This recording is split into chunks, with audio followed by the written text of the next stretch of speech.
E a questão é, elas empurram para você o preço que elas cobram, só que tem uma outra dinâmica aqui da desigualdade, que é o poder delas na contratação. Desigualdade vem da onde, então? Porque se os preços estão subindo, se você tem essa percepção, mas esse dinheiro está indo para alguém também, né? Tá aumentando essa disparidade entre quem ganha mais e quem ganha menos. Então, aí você tem o poder de cada grupo da sociedade de impor o seu preço. Tá. Então, vamos imaginar aqui uma empresa que produz automóvel, uma empresa que produz eletrodomésticos, uma empresa que produz, né, serviços financeiros. Essa empresa, cada uma delas vai ter um poder de mercado. O que é o poder de mercado? A capacidade que eu tenho de te forçar a pagar o que eu quero que você pague. Claro.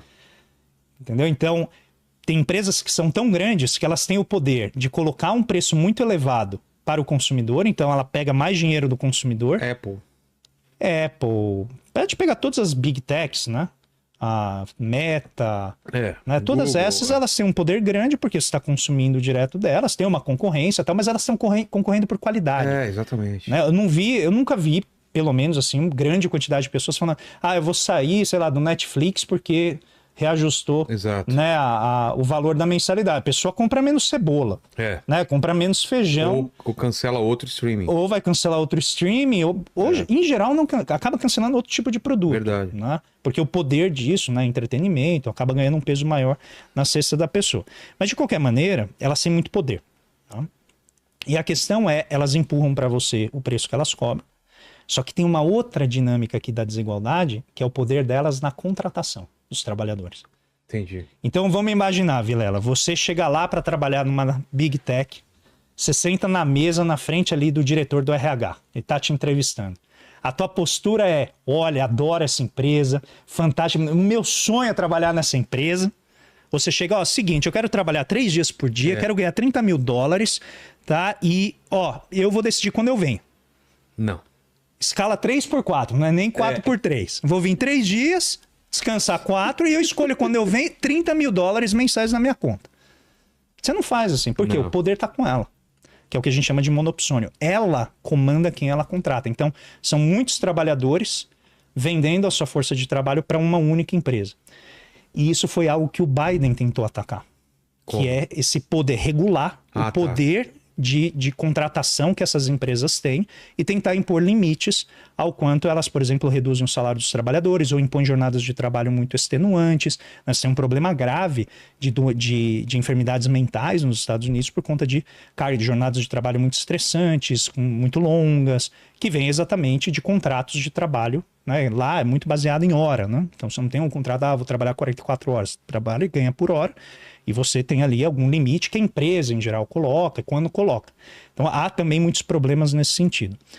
E aí vem um elemento da desigualdade.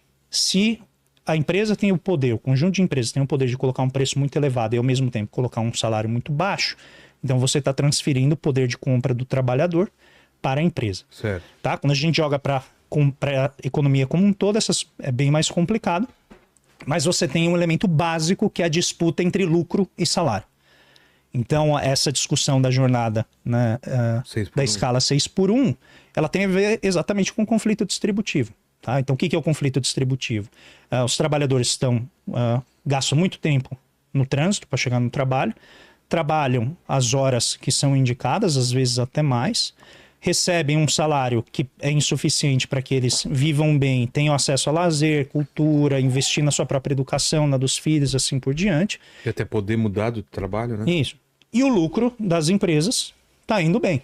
Não estou dizendo que de todas estão indo bem, é muito heterogêneo, né? O mundo do capital, o mundo dos empresários. Mas você pega grandes companhias que empregam trabalhadores pelas regras formais da CLT, e essas empresas estão lucrando muito. Então, são os trabalhadores reagindo, dizendo, eu quero um pedaço desse bolo maior. Porque eu sou, né? Inclusive a empresa não fala que é colaborador? Sim. Se é colaborador, quer um pedaço. Inclusive, um elemento de transformação profunda, que inclusive está na linha de pessoas como Bernie Sanders, o Richard Wolff, que é outro economista de muito renome nos Estados Unidos, bem progressista, eles defendem você fazer a democracia no ambiente de trabalho. Chama Democracy at Work. Né? Quem tiver interesse, vá procurar. pode procurar, tem até um canal no YouTube deles, tem site. E a ideia é você aumentar a participação dos trabalhadores na governança das empresas. Nas decisões? Então, por exemplo, no conselho de administração da empresa, você dá maior participação dos trabalhadores e isso afeta a dinâmica da empresa. Entendi. Então, dá um exemplo bem simples. Uma empresa pode distribuir, vamos pegar lá, 50% do seu lucro para os acionistas. Então, esse dinheiro vai embora, ele não fica na empresa. E ela reinveste só 50%.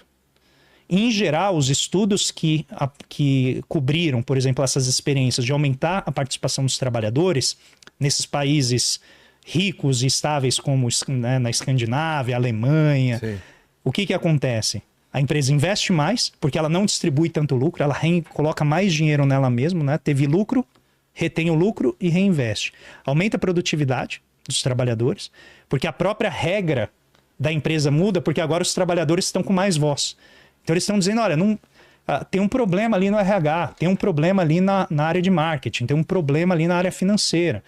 Então, que muitas vezes quem está no topo não consegue, né? É insensível àquilo, ou a informação não chega, ou se chega, né? Falar, não é, eu quero continuar assim mesmo, não vou mudar. Poder. Então você distribui melhor o poder dentro do conselho. Tá? Então, nessas experiências, o resultado foi esse. Só que essa é uma medida, né? Veja, a gente nem está discutindo isso. Né? O que a gente está discutindo é sair de uma escala aí de 44 horas, segundo a proposta da PEC, para algo em torno de 36, né? Que em si já é uma mudança grande. Né?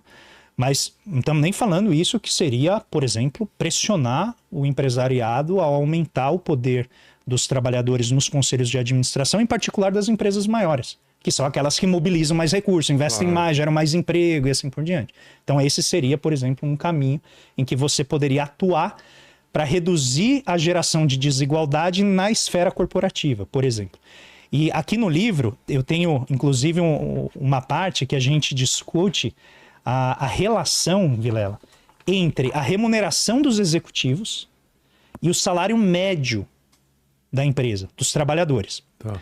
A Comissão de Valores Imobiliários, que é aquela que regula, né, e acompanha, supervisiona as empresas que estão na Bolsa de Valores, ela passou a exigir, acho que a partir de 2018, depois de 10 anos de briga, que as empresas não queriam divulgar essa relação. Quanto que ganha o executivo comparado a quanto ganha o trabalhador. Foi uma briga intensa, foi para a justiça e tal. Aí a CVM ganhou, se eu não me engano, em 2018. E agora as empresas são obrigadas a divulgar esse número. E aí, quando divulga... É um absurdo tão grande. Não, tem empresa que é 600 vezes. 600 vezes. O quanto ganha os executivos comparativamente a quanto ganham os trabalhadores. E aqui entra a luta ideológica. Quem é, em geral, de viés liberal, olha para isso e diz o quê? Não, é porque o executivo ele é mais produtivo. Ele gera alguma coisa. Ele é 600 vezes mais produtivo. Se ele não estivesse ali, a empresa não ia gerar aquilo. Em outras palavras, você está dizendo o quê? Que o trabalhador não é tão produtivo quanto. Né? O outro lado da moeda é o que regula essa determinação não é a produtividade. É o quê? Poder. É o poder desses grupos da dimensão executiva dessas corporações que define que vai gastar menos com salário, que vai diminuir o quanto vai investir em capacitação, que vai diminuir o quanto vai fazer, por exemplo, em inovação, que vai diminuir o quanto gasta em segurança do trabalho, que vai diminuir o quanto faz, por exemplo, previdência para os seus funcionários. Né? Previdência privada mesmo. Inclusive, tem empresas que ajudam os funcionários nisso. Você está falando que os rendimentos do topo da pirâmide parecem ter piso, mas não ter teto. É isso. Então, o que a gente faz, né? Na lógica em geral? Você tenta colocar um teto para os salários, enquanto lá no topo os ganhos são virtualmente ilimitados. Então você tem... E até participação nos lucros e tudo isso, mais. Porque esses dados, inclusive, são abertos. Então isso que eu estou citando, eu não vou aqui fulanizar citando as empresas, está no livro, claro. Tá? Mas a gente apresenta, né, alguns casos, tudo reportado na imprensa, não tem nada que a gente inventou aí no sentido de levantar esses dados. Tudo é divulgado pela CVM e publicado, inclusive, por canais financeiros. que também se preocupam com isso, porque existe evidentemente uma preocupação que se você esticar demais a corda com os trabalhadores, uma hora eles perdem, né, o interesse em trabalhar, Claro. ficam exaustos, têm problemas de saúde e assim por diante, né? E perdem. Tem um tecido muito fino aí, né? Exato. Então, assim, a ideia do livro é desenhar um pouco toda essa organização com muitas partes que produz essa desigualdade. Mas essa desigualdade, pelo que eu estou entendendo, ela está aumentando em relação às décadas, ou não? Sim, ela voltou a aumentar. Ela começou a diminuir, no geral, até mais ou menos ali os anos 70, mais ou menos. A partir dos anos 70, ela começou a aumentar de novo. Por quê? Por causa de mecanização? Tributação. Tributação? Tributação.